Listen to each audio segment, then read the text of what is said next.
ब्रह्मांड लगभग 14 बिलियन वर्ष पुराना है और हमारा जो सौर मंडल है ये तो लगभग 4.6 बिलियन वर्ष पुराना है। और अगर हम बात करें पृथ्वी की, तो पृथ्वी पर जो जीवन है, जिसमें हम नहीं है, कोई और जीव है, पृथ्वी पर जो जीवन है वो लगभग 3.8 बिलियन वर्षों पुराना है।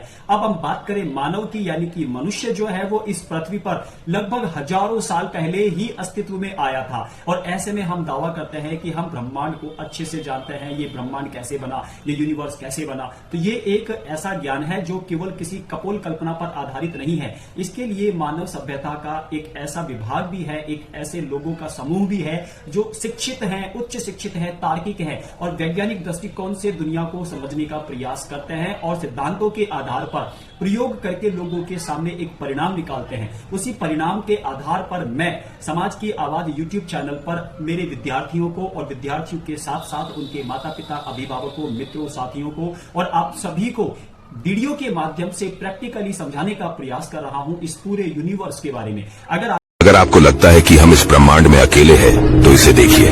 यह है गूगल के हेडक्वार्टर और अब हम यहां से ऊपर चलते हैं। यह है हमारी धरती मां।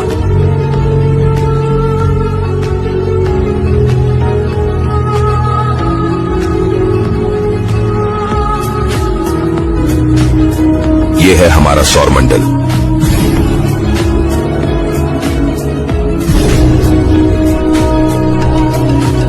ये सब हमारे सूर्य जैसे ही एक तारे हैं और सबके आसपास हमारी पृथ्वी जैसे कई ग्रह हैं। ये है मिल्की वे, हमारा अपना गैलेक्सी।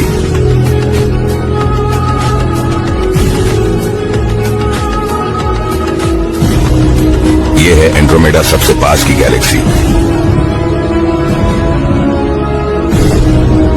अब आप ही देखिए, ऐसे ही कितने गैलेक्सी मौजूद हैं।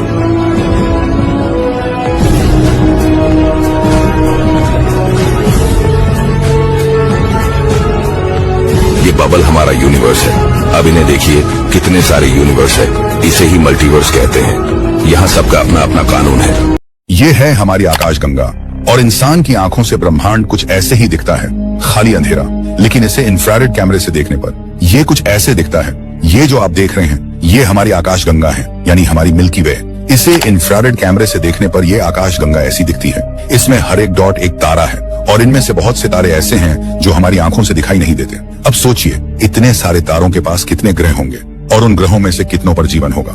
इस तस्वीर में हम कहाँ हैं? वो पीछे कोई छूटता बाहरी हिस्सा दिख रहा है। हमारी पृथ्वी वही है। आकाशगंगा के केंद्र से 30,000 प्रकाश वर्ष दूर, यानी अगर हम रोशनी की गति से यात्रा करें तो भी हमें वहां तक पहुंचने में 30,000 साल लग जाएंगे। और ये तो बस हमारी आकाशगंगा की बात है, और ब्रह्मांड में तो लाखों करोड़ों आकाशगंगाएं हैं। हमारे वैज्ञानिकों ने हाल ही में एक तस्वीर ली है जिसमें हमारी धरती से 1 लाख प्रकाश वर्ष दूर का एक हिस्सा दिख रहा है। इसका मतलब है कि वो रोशनी जो हम अभी देख रहे हैं वो 1 लाख साल पहले निकली है।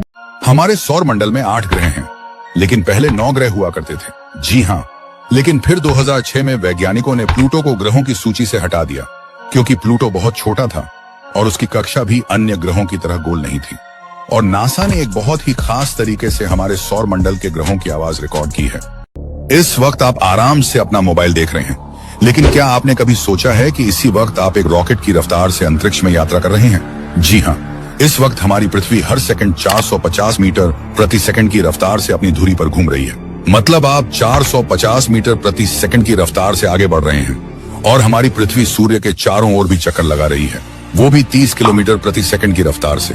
वही हमारा सूर्य अपने सारे ग्रहों के साथ मिल्की वे गैलेक्सी में भी घूम रहा है। सूर्य हर सेकंड 230 किलोमीटर की दूरी तय करता है।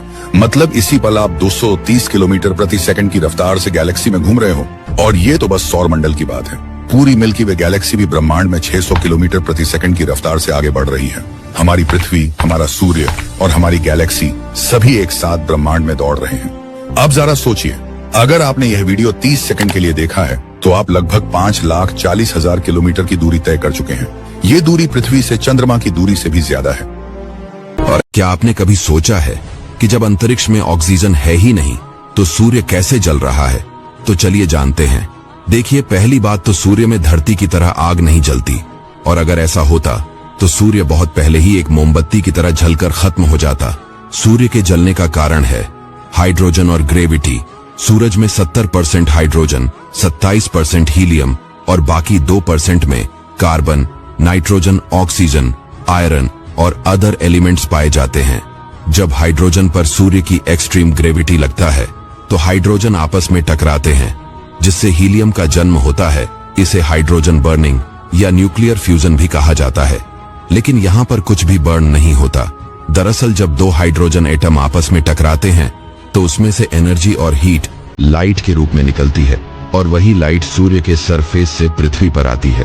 हमें ऐसा लगता है कि हमारी पृथ्वी और सूर्य बहुत बड़े हैं, लेकिन ब्रह्मांड का सबसे बड़ा स्टार देखकर आप भी दंग रह जाएंगे। देखिए, जुपिटर पृथ्वी से 318 गुना बड़ा है और सूर्य जुपिटर से 1000 गुना बड़ा है, जो काफी बड़ा है।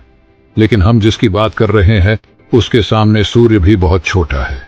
हम बात कर रहे हैं red super giant star Stephenson 218 की, जो हमारी पृथ्वी से 20,000 लाइट ईयर दूर है। ये स्टार इतना बड़ा है कि इसमें 2000 सूर्य साइड बाय साइड समा सकते हैं, और इसकी एक साइड से दूसरी साइड लाइट की स्पीड से जाने में भी 9 घंटों का समय लगता है, जबकि सूर्य को केवल 15 सेकंड ही लगते हैं। हम सोचते हैं कि ये हमारा सोलर सिस्टम है, लेकिन ये ऐसे नहीं, बल्कि कुछ ऐसे नजर आता है जिसमें सूरज के पीछे पीछे ये सारे ग्रह जा रहे हैं। लेकिन ये सूरज जा कहाँ रहा है? क्या ये वापस अपनी जगह पर आते हैं? तो देखो, ये हमारा सूरज और बाकी स्टार्स मिल्की वे के चक्कर लगाते हैं, क्योंकि मिल्की वे के बीच में है हमारी गैलेक्सी का सबसे बड़ा ब्लैक होल, और हमारे सूरज को गैलेक्सी के सेंटर का एक चक्कर पूरा करने में लगभग 250 मिलियन साल लग जाते हैं, और इसे एक गैलेक्टिका ईयर कहते हैं। मतलब हम भी यूनिवर्स के अंदर 230 किलोमीटर पर सेकंड की रफ्तार से ट्रेवल कर रहे हैं। क्या आपको पता है कि जब हमारी पृथ्वी सूरज के पास आती है तब धरती पर सर्दी का सीजन आता है, और जब हमारी पृथ्वी सूरज से दूर जाती है तब धरती पर गर्मी का सीजन आता है। ये सुनने में उल्टा लग सकता है, पर कर ही क्या सकते हैं, यही सच है। दरअसल हमारी पृथ्वी 23.5 डिग्री झुककर सूर्य का चक्कर लगाती है, और पृथ्वी खुद ही अपने एक्सेस पर घूमती रहती है। हमारी पृथ्वी 30 किलोमीटर प्रति सेकंड की स्पीड से सूर्य का चक्कर लगाती है। जब हमारी धरती सूर्य के पास आती है तब उसे पेरिहेलियन कहते हैं, और उस समय हमारी पृथ्वी पर काफी कम मात्रा में सूर्य की किरण आती है, जिस वजह से हमारी धरती पर विंटर सीजन आता है।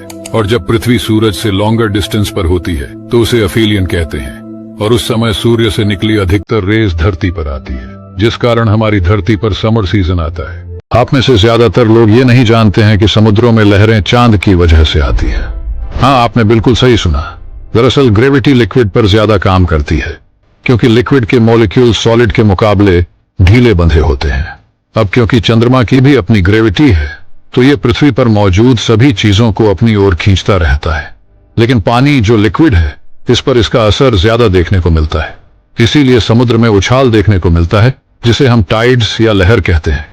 क्या आप भी इससे पहले यही सोचते थे कि लहरें तूफान या हवा की वजह से आती हैं? ये एक ऐसी जगह है जहाँ दुनिया खत्म होती है, और यहाँ 6 महीने दिन तो 6 महीने रात होती है। ये है दुनिया का आखिरी देश। आज हम जानेंगे एक ऐसे देश के बारे में जहाँ पृथ्वी का अंत होता है। ये देश है उत्तरी ध्रुव के पास, जहाँ हमारी धरती अपनी धुरी पर घूमती है। ये देश है नॉर्वे, दुनिया का आखिरी देश। नॉर्वे में ही वो आखिरी सड़क है जहाँ पृथ्वी खत्म होती है।